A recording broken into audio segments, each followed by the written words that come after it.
बाबा झंडा तोर सतनाम के, झंडा तोर नाम के। घटी गगन मलह रावत है बाबा झंडा तोर सतनाम के, झंडा तोर नाम के। आगी पानी पवन पुरवैया, आगी पानी पवन पुरवैया, सतमटी के है तोरे नाम के, सतमटी के है सतनाम के। घटी गगन मलह रावत है बाबा झंडा तोर सतनाम के, झंडा तोर नाम के। धरती गगन मलह रावत है बाबा झंडा तोर नाम के, झंडा तोर सतनाम के।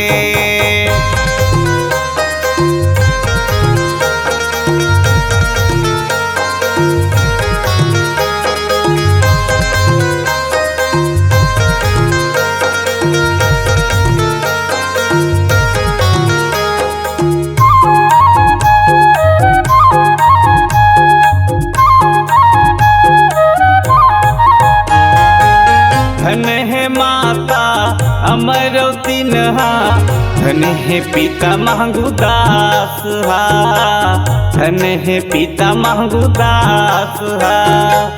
धन है माटी गिरपुरी के, जिहा बसे है घासीदास हा, जिहा बसे है घासीदास हा।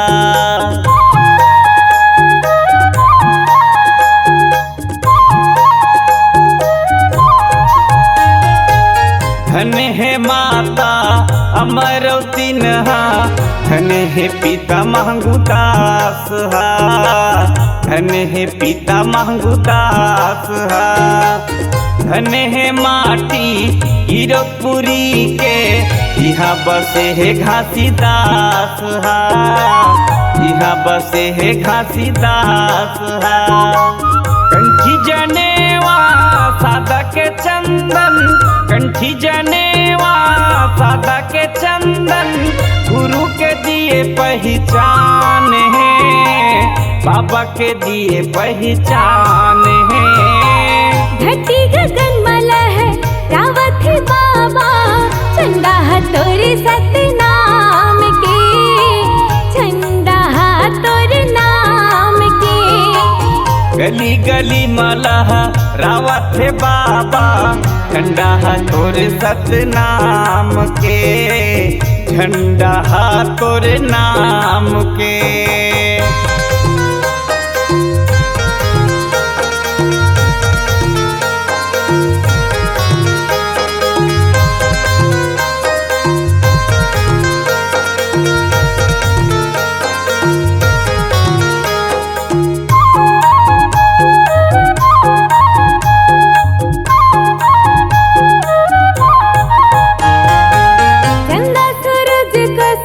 अमर है जग मां गुरु तोर सत के निशान हा, बाबा तोर जोड़ा जैत खाम हा।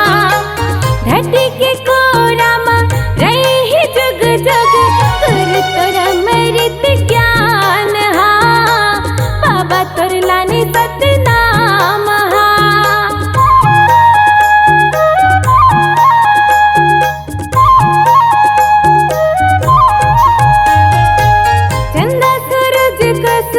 अमर है जग मां गुरु तोर सत के निशान हा, बाबा तोर जोड़ा जैत खाम हा। धरती के कोरा मां रही जुग जुग गुरु तोर अमृत ज्ञान हा, बाबा तोर लाने सतनाम हा। फागुन के पंचमी साथे के बाबा, फागुन के पंचमी साथे के बाबा, मिला भरा थे तोर नाम के, मिला भरा थे तोर धाम के। धरती गगन मलह रावत है बाबा झंडा तोर सतनाम के, झंडा तोर नाम